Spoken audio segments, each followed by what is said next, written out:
Israel का attack आतंकियों को पनाह देने वाले मुल्कों को चेतावनी के तौर पर है। नेतन्याहू ने चेतावनी दी है, कहा है आतंकियों को अपने घरों से निकालो। नेतन्याहू ने कहा कि अगर आतंकी पालने वाले मुल्क ने उसे नहीं निकाला तो हम उसे सजा देकर रहेंगे। या तो तुम उन्हें अपने देशों से निकाल दो, हमारे तरफ बुरी निगाह और इंटेंशन रखने वाले लोगों को, आतंकियों को, तो या फिर उनको पनिश करवाओ अपने यहाँ, और या फिर हम पे छोड़ दो, हम वो काम कर देंगे। ये लेकिन सर, ये जो बात खास तौर से कही गई है कि 9/11 के बाद अमेरिका ने क्या किया गया, किस तरीके से वो जो हॉट परस्यूट की बात की जाती है, यहाँ पर अमेरिका को भी शायद आईना दिखाने की कोशिश की गई है। हो सकता है अमेरिका की तरफ से फोन गया हो कि आपको इन्फॉर्मेशन तो दे दी थी, लेकिन हमला इस तरीके से नहीं करना चाहिए था। उन्होंने कहा होगा कि इन्फॉर्मेशन दी है तो इसीलिए दी है कि हम उसको एग्जीक्यूट करें, और हमने कर दिया। उन्होंने कोई गलत बात कही, एग्जैक्टली यही है ना। अमेरिका कर सकता है तो वो कहता है मैं भी करूंगा, और भारत को भी कहना चाहिए या दूसरा कि हम। लेकिन भारत ने तो डिप्लोमेटिक स्टैंड लिया है, कि हमने कहा भारत ने तो कतर के साथ खड़े होकर, वो ठीक है, कतर के साथ हम खड़े हैं, क्योंकि हमारी और करेक्ट है। भारत को यही कहना चाहिए। हम क्यों कहें कि हम आपका अगेंस्ट हैं?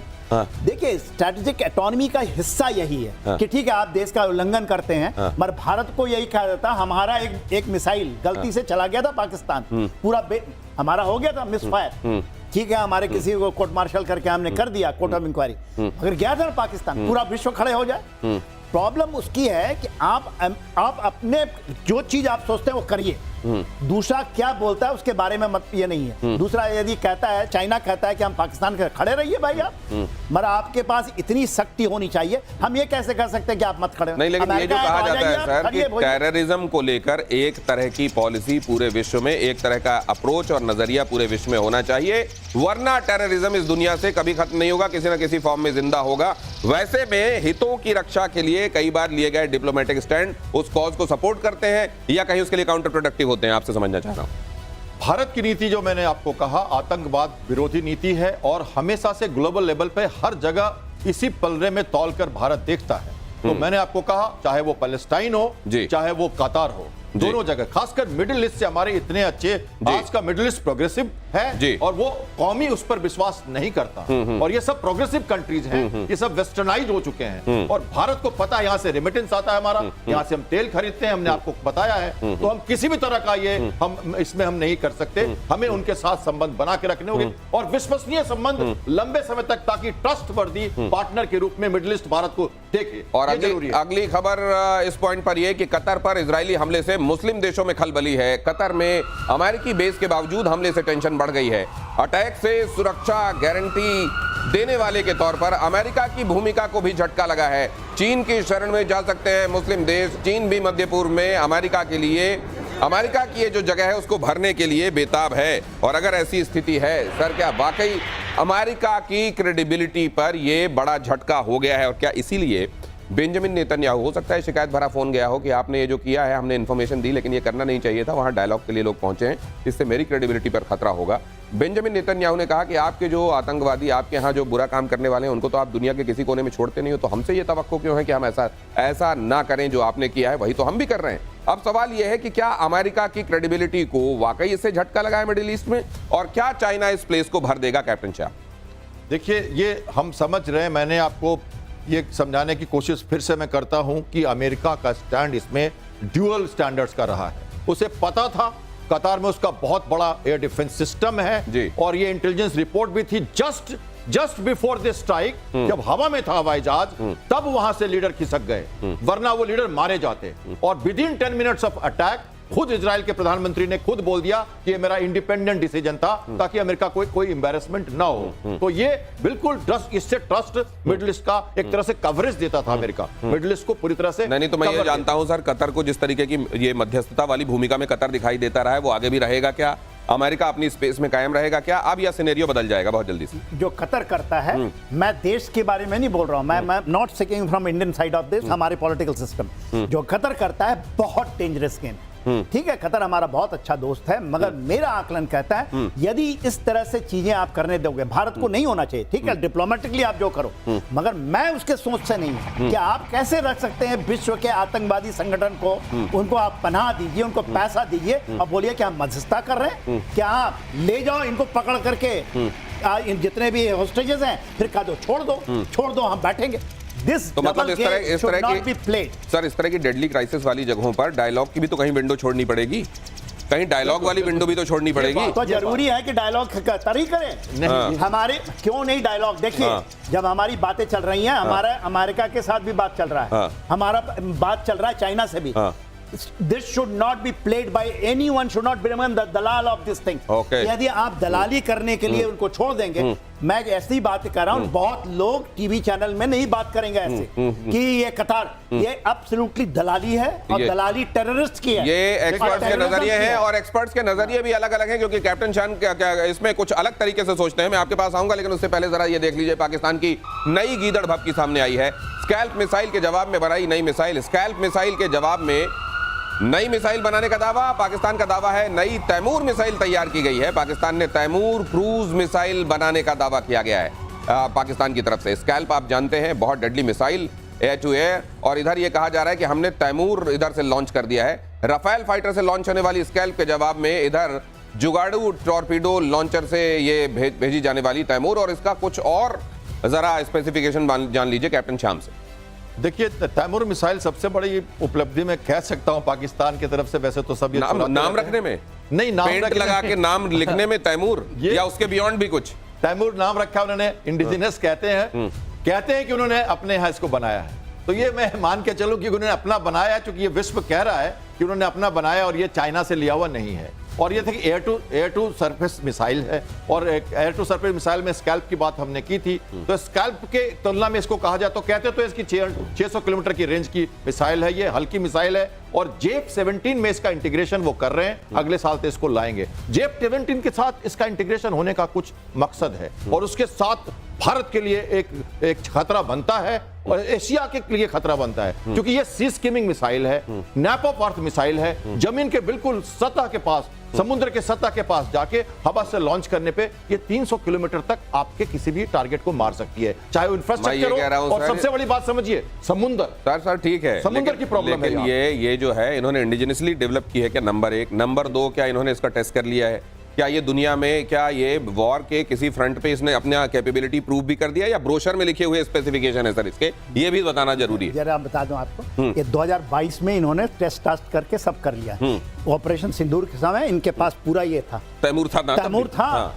आज ये बातें कर रहे हैं कि शैडो स्टॉर्म की बात कर रहे हैं। आपको ये भी बता दें कि अगर उस तैमूर के नाम पर, जिसके वो तैमूर लंग जो था, वो लंग इसलिए उसमें नाम में था क्योंकि उसका लंगड़ा था एक पैर से। तो अगर इन्होंने ये तैमूर उसी के नाम पर रखा है, तो ये भी पक्का मुझे लगता है ये हथियार लंगड़ा होने। सब सोनिक है, 1 मैक से भी नीचे का मतलब है, आवाज की रफ्तार से भी कम का है, ये सब सोनिक है। सब सोनिक है, ये सब सोनिक है। स्कैल्प भी सब सोनिक है, मगर हमारा ब्रह्मोस सुपरसोनिक है, हाइपरसोनिक बनने वाला है, ये तो न्यू जनरेशन। तो ये 2022 में ही कमीशन हो गया था, कहां क्यों नहीं यूज कर लिया? आज वो केवल पेपरों के ऊपर में डराना कि हमने बना लिया, स्कैल्प को मार देंगे। स्कैल्प में तहलका मार, स्कैल्प जो है ये वही फ्रेंच क्या है ना, राफेल के ऊपर लगा के मारते हैं। और ये शैडो स्टॉर्म है, शैडो स्टॉर्म कुछ कर रहा है, उसका नाम स्कैल्प हम यहाँ बोल देते हैं। शैडो स्टॉर्म यही है क्योंकि ये यूके और फ्रांस का दोनों का मिला बना ये हिस्सा है। तो देखिए, इसके ऊपर में इतनी घबराने की कोई बात नहीं है, सब सोनिक है। ये बोलते हैं कि 600 किलोमीटर मार देंगे, बोलते हैं इफेक्टिव है 250 किलोमीटर में, बोलते हैं वो हम कहते हैं नैप टू अर्थ, वो कह दिया कि इसको हम एंटी शिप में यूज करेंगे। तो स्पेसिफिकेशन तो बहुत सारे बताए जा रहे हैं, लेकिन ऐड कर दूं मैं जल्दी से। देखिए ये क्या है, इस मिसाइल को, ऐसे मिसाइल को लेके मैं उड़ा हूं लगातार, सीगल मिसाइल के साथ खेला हूं मैं। 0.8 मैक की थी, 0.7 मैक की मिसाइल से। एयर टू सरफेस मिसाइल की स्पीड जनरली इसी रेंज पर होती है, क्योंकि इनका उपयोग दूसरे तरह से होता है, सरफेस टू सरफेस फायरिंग में नहीं होता। सी में इनके पास जेफ 17 के साथ इनका इंटीग्रेशन नहीं हुआ है, इसलिए हमारी फ्लीट 40 किलोमीटर पे बैठी थी। नहीं, अगर हुआ होता तो हमें दूर रहना पड़ेगा। उनके पास एसएम्स नहीं है मैरीटाइम पेट्रोल के साथ। तो आप ये कह रहे हैं कि बना तो लिया, लेकिन इंटीग्रेशन नहीं हुआ इसका। आज हमें चेतावनी दे रहा है वो कि आपको 400 किलोमीटर दूर से लड़ना पड़ेगा समुद्र में, क्योंकि वो उसका खतरा रहेगा। वो निकलेगा कराची से, आपको हमारे एयर डिफेंस सिस्टम के बाहर से रह के अटैक कर देगा हमारे फ्लीट पे। ये प्रॉब्लम है और बताया जा रहा है। और इधर चीनी नागरिकों ने पाकिस्तान पुलिस को पीटा है, जरा देख लीजिए खबर। पीओके में पाकिस्तानी पुलिस को पीटा है चीनी नागरिकों ने। पाकिस्तानी पुलिस से उलझ गए चीनी नागरिक। चीनी नागरिकों और पाकिस्तान की पुलिस के बीच में जबरदस्त मारपीट हुई है। पहले भी चीन अपने नागरिकों की सुरक्षा को लेकर चिंता प्रकट करता रहा है, और अब शायद लगता है कि ये कह दिया गया है कि पत्थर अपने हाथ में ले लो, कानून वहां का अपने हाथ में ले लो, क्योंकि उसके अलावा तुम्हारी रक्षा और कोई कर नहीं सकता। देखिए ये गिलगित बाल्टिस्तान का वहाँ हुआ है जहाँ पर से सीपैक अंदर घुसता है, वहाँ पर 2 हैं। जहाँ से चाइना की गाड़ी आती है तो कोई इसको चेक नहीं करता, मगर जो है यहाँ पाकिस्तान की गाड़ी को जाती है चाइना में देने के लिए तो उसकी इतनी चेकिंग होती है कि भेज ही नहीं पाते। अच्छा। और वो उनकी चीजें यदि पेरिसेबल खराब हो जाती तो खास करके गिलगित बाल्टिस्तान के लोग बहुत परेशान, तो उन्होंने ब्लॉक कर दिया, उनके पास को ब्लॉक कर दिया और इन्होंने अभी ये बंद है तो, और इनको तो नमाज नहीं पढ़ने देते वहाँ चाइनीज जो लगे हैं सीपैक के ऊपर में। तो पाकिस्तान अपनी हर से ऐसे ही कराना चाहता है। अभी तो उनके पुलिस को मार रहे हैं सर, वहाँ पता ये चला है कि ये लोग प्रोटेस्ट कर रहे थे जी, और चाइना के लोगों ने फिर उनके साथ इनकी भिड़ंत हो गई। 48 आवर्स रोक दिया था बस इसके कारण। वहाँ जो चाइनीज आते हैं ना, बिकॉज दे नो कि दे आर द बॉस, पैसा दे रखा है, ये सारे हैं, खैर मैं नाम नहीं लूंगा, जो फेंकते हैं दाने। तो आप ये कह रहे हैं कि कुछ दिनों में जिस तरीके से यहाँ चाइनीज खड़े हुए दिखाई दे रहे हैं, अभी कुछ दिनों में अमेरिकन खड़े हुए दिखाई देंगे वहाँ पर। हाँ, इसी तरह अपने प्राणों की रक्षा के लिए या तो पत्थर हाथ में लिए हुए होंगे, वहाँ के विद्रोहियों से अपने आप को बचाने में लगे हुए होंगे, आप ये कह रहे हैं? मैं कह रहा हूँ कि वहाँ की जनता इसको रोक दी है। वहाँ के आप पुलिस जो दिखा रहे हैं ना, ये आसिम मुनीर हैं वहाँ के, उनको मार रहे हैं चाइनीज। तो ऐसे ही होगा यदि आप उसकी युक्ति लेना चाहते हैं तो यही है। वहाँ की जनता अमेरिकन के भी ऐसी ही पिटाई होगी। आपका जवाब बलूचिस्तान से था, वहाँ के लोग इंतजार कर रहे हैं। बिल्कुल मैं यही कह रहा हूं। के लोग इंतजार कर रहे हैं कि यहाँ गिलगित बाल्टिस्तान में तुमने कर लिया संधि, आओ तो खदान खोद के दिखाओ, तो हम तुमको दिखाते हैं। अमेरिकन को धमकी दी है। हाँ, बिल तो फट गया, अब जरा थाली भी लगा देते हैं तुम्हारी, वो भी खा के दिखाओ। और पाकिस्तान में प्रभाव बढ़ा रहे हैं अमेरिका और चीन, दोनों में होड़ लगी हुई है। पाकिस्तान को लेकर चीन और अमेरिका में एक कोल्ड वॉर सा चल रहा है। चीन अमेरिका के साथ डबल गेम कर रहा है, दोनों मुल्कों के साथ डबल गेम कर रहा है पाकिस्तान।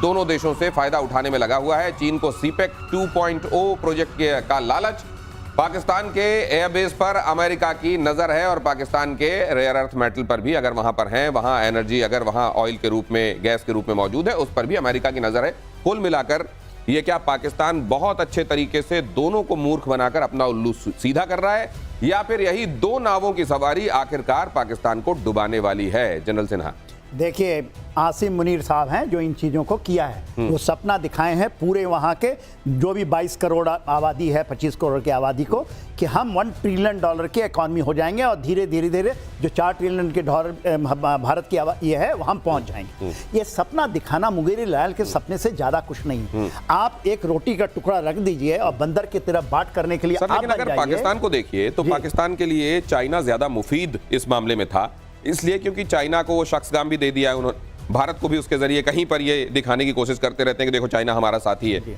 दूसरे ये भी कि उनकी प्रॉक्सिमिटी है, करीब ही है।